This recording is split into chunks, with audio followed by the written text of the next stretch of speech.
Сайн байна уу? Хэрэглэгчтэй нэмэлт эрх буюу касс ажлын байрны тохиолыг хийж өгнө.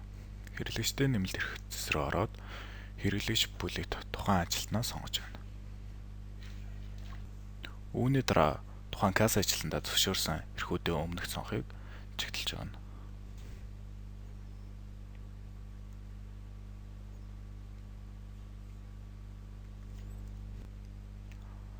Хадгалах төвчийг дарснаар тухайн касс ажилтан нэгсийн програм дээр ажиллахад бэлэн боллоо. Касс ажилтны ажлын байрны тохиолыг нээсэн касс ажилтныхаа нэвтрэх нэрээр нь орж шалгажсэн. Тухайн хэрэглэгчээ оруулж гээ мөнх эрдэнэ гэдэг хэрэглэгч маань нууц гэдэг нээж өглөө.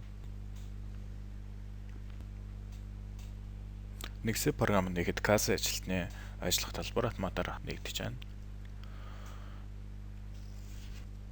Эндээс касс ажилтны ажлын байрны тохиолгоо зэс рүү ороод хэрэглэгчтэй эрх зэс рүү орох юм бол касс ажилтны маань нэмэлт эрхүүдийг харах боломжтой.